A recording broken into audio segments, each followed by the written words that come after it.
स्वागत है आपका हमारे न्यूज चैनल फैक्टनामा पर, जहां मिलती है देश विदेश की बड़ी खबरें सबसे सटीक और सबसे पहले। तो चलिए शुरू करते हैं आज की ताज़ा खबरें। आरबीआई ने दिया आम लोगों को झटका। आरबीआई की मॉनेटरी पॉलिसी कमेटी ने अगस्त पॉलिसी मीटिंग में रेट कट करने की जगह उसमें कोई बदलाव नहीं किया है। इसका मतलब है कि आरबीआई ने इस बार आम लोगों की ईएमआई कम नहीं की है। वैसे एसबीआई रिसर्च में अनुमान लगाया गया था कि आरबीआई इस बार 0.25% ब्याज दर कम कर सकता है, लेकिन आरबीआई एमपीसी ने ऐसा बिल्कुल भी नहीं किया।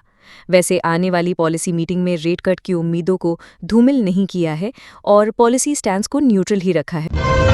3 महीने तक रद्द रहेंगी झारखंड की दर्जनों ट्रेनें। झारखंड के चक्रधरपुर रेल मंडल के राउरकेला कांसबहाल के बीच अप और डाउन लाइन में टीआरटी मशीन कार्य को लेकर 11 अक्टूबर से लेकर 16 दिसंबर 2025 तक मेगा ब्लॉक लिया जाएगा, जिसके चलते हावड़ा मुंबई मुख्य रेल मार्ग समेत झारसुगुड़ा संबलपुर रेल मार्ग से चलने वाली कई ट्रेनें विभिन्न तिथियों में रद्द रहेगी। पीडीएस डीलरों को मिली राहत, अब हर सोमवार और त्योहारों पर मिलेगी छुट्टी। बिहार के पीडीएस डीलरों को आखिरकार राहत की खबर मिल ही गई। मुख्यमंत्री नीतीश कुमार की अध्यक्षता में मंगलवार को हुई कैबिनेट बैठक में ये फैसला लिया गया कि अब राज्य के सभी 55,000 पीडीएस डीलरों को हर सप्ताह सोमवार को अवकाश मिलेगा।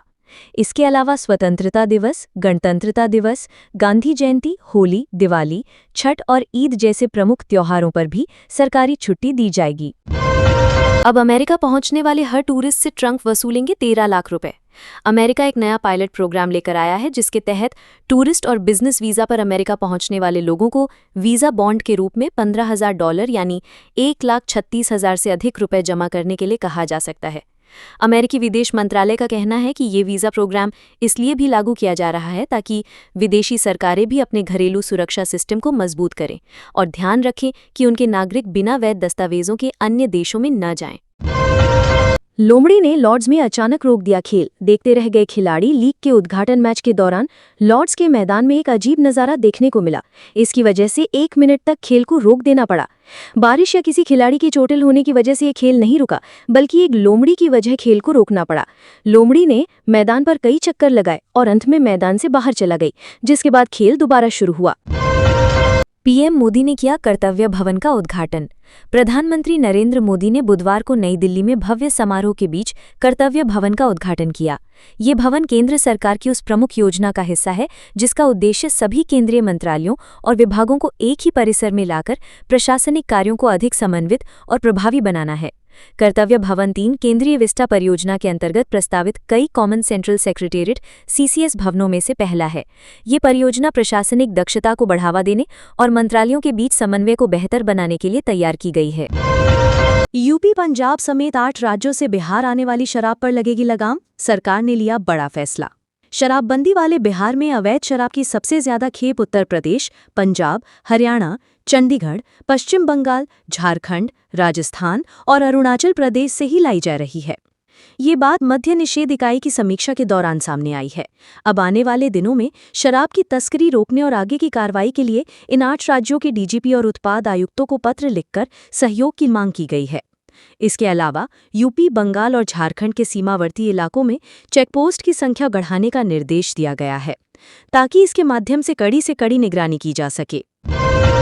तेज रफ्तार ट्रक ने बाइक को मारी टक्कर, 11 साल की बच्ची समेत 3 की मौत। ये घटना राष्ट्रीय राजमार्ग 40 पर तेलकोई थाना क्षेत्र के जगमोहनपुर छाक में हुई। बेटी को स्कूल छोड़ने जा रहा था परिवार। पुलिस के मुताबिक ये परिवार पड़ोसी देवगढ़ जिले के बड़कोट थाना क्षेत्र के बहादापाशी गांव का रहने वाला था। दंपति अपनी 11 साल की बेटी को जिले के कांजीपानी क्षेत्र में स्थित आश्रम स्कूल छोड़ने जा रहे थे। तभी तेज रफ्तार से आ रहे एक ट्रक ने उनकी मोटरसाइकिल को जोरदार टक्कर मार दी।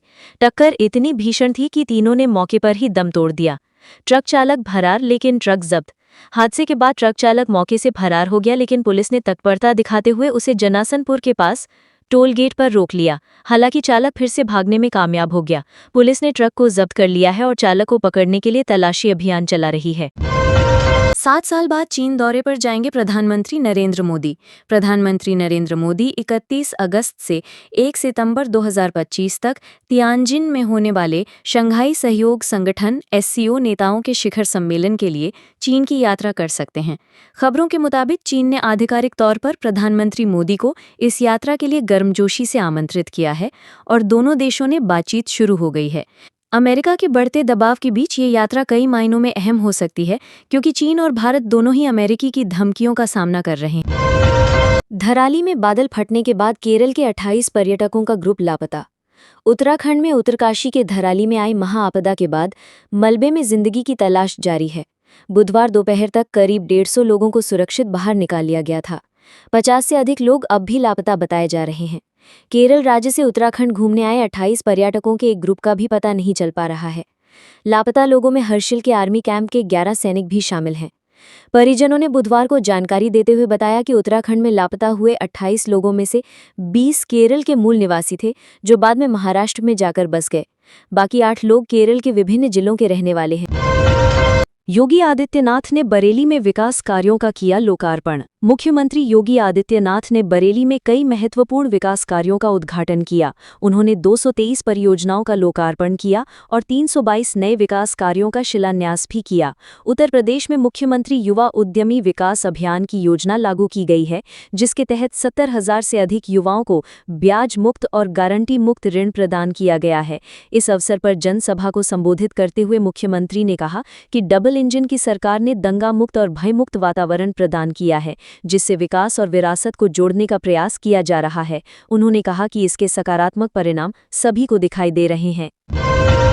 भारत ने इंग्लैंड को हराकर टेस्ट सीरीज को बराबरी पर समाप्त किया। भारतीय क्रिकेट टीम ने ओवल में इंग्लैंड को 6 रनों से हराकर टेस्ट सीरीज को 2-2 से बराबर कर दिया है। इस मैच में मोहम्मद सिराज ने शानदार गेंदबाजी करते हुए 9 विकेट लिए, जिससे भारत को जीत मिली और उन्होंने अंतिम विकेट लेकर टीम को ऐतिहासिक जीत दिलाई। सीरीज को बराबरी पर खत्म करने के बाद भारतीय खिलाड़ी अब वापस लौट चुके हैं। सिराज भी मुंबई एयरपोर्ट पर पहुंचे, जहां फैंस उनके साथ सेल्फी लेने के लिए उत्सुक हो गए। सिराज ने अंतिम विकेट लेकर भारतीय दर्शकों का दिल जीत लिया था, जिसके कारण एयरपोर्ट पर उनके लिए फैंस की भीड़ जुट गई। MP के CM मोहन यादव का बड़ा बयान। मध्य प्रदेश के मुख्यमंत्री डॉक्टर मोहन यादव ने FPO डायरेक्टर समिट 2025 के मंच से बड़ा ऐलान करते हुए कहा कि सरकार किसानों की आय दोगुनी करने और फूड प्रोसेसिंग में अग्रणी राज्य बनाने के लिए पूरी ताकत से काम कर रही है। उन्होंने साफ कहा कि प्रदेश के किसान आत्मनिर्भर होंगे, तभी विकसित भारत 2047 का सपना साकार होगा।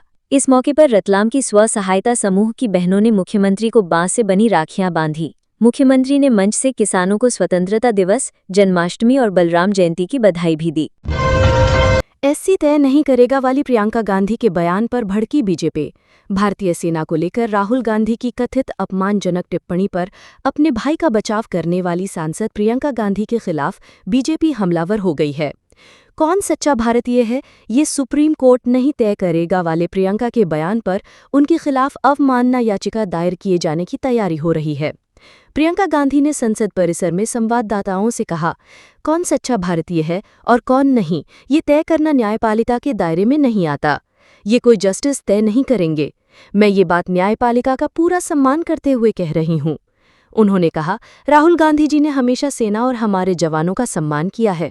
वो हमेशा सेना के प्रति आदर रखते हैं। ये उनके भाषणों और टिप्पणियों में स्पष्ट दिखता है। कुबेरेश्वर धाम में कांवड़ यात्रा के लिए उमड़ा जनसैलाब। रुद्राक्ष वितरण में मची भगदड़, 2 महिलाओं की मौत। देश के कोने कोने से भक्त 2 दिन पहले से ही कुबेरेश्वर धाम पहुंच रहे हैं, जिससे मंदिर परिसर और आसपास के इलाके श्रद्धालुओं से खचाखच भर गए हैं। भक्तों की लगातार आवाजाही के कारण इंदौर भोपाल हाईवे पर भीषण ट्रैफिक जैम के हालात बन गए हैं। यातायात व्यवस्था बनाए रखने के लिए प्रशासन की टीम लगातार प्रयासरत है, लेकिन भारी भीड़ के कारण वाहन जगह जगह फंसे नजर आ रहे हैं। हाईवे पर कई किलोमीटर लंबी गाड़ियों की कतार देखी जा रही है, जिससे यात्रियों को खासी परेशानियों का सामना करना पड़ रहा है। भारी भीड़ के दबाव और अव्यवस्था के चलते 2 महिलाओं की मौत हो गई। मृतकों की पहचान अभी तक नहीं हो पाई है। इस घटना के बाद श्रद्धालुओं में डर और नाराजगी का माहौल है। नोएडा में 43 करोड़ से बनेगा शानदार स्काईवॉक। सेक्टर 62 मॉडल टाउन गोलचक्कर पर बनने वाले स्काईवॉक का ड्राइंग डिजाइन आईआईटी ने फाइनल होने के बाद नोएडा प्राधिकरण सीईओ डॉक्टर लोकेश एम ने इसे बनाने के लिए नोएडा ट्रैफिक सेल को अनुमोदित कर दिया। अब जल्द ही इसका टेंडर जारी कर दिया जाएगा। 6 महीने में ये बनकर तैयार होगा।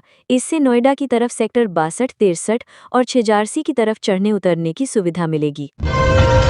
योगी सरकार का बड़ा तोहफा, रक्षाबंधन पर महिलाओं को 3 दिन तक मुफ्त बस यात्रा। रक्षाबंधन के त्योहार को लेकर उत्तर प्रदेश सरकार ने एक महत्वपूर्ण घोषणा की है। इस बार भी योगी सरकार ने माताओं और बहनों के लिए यूपी रोडवेज बसों में 3 दिन तक मुफ्त यात्रा की सुविधा प्रदान की है। ये सुविधा 8 अगस्त की सुबह 6 बजे से शुरू होकर 10 अगस्त की रात 12 बजे तक जारी रहेगी।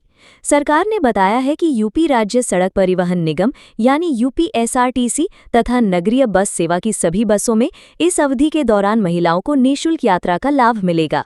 इसका उद्देश्य रक्षाबंधन के पर्व को और अधिक धूमधाम से मनाना और महिलाओं की यात्रा को सुविधाजनक बनाना है।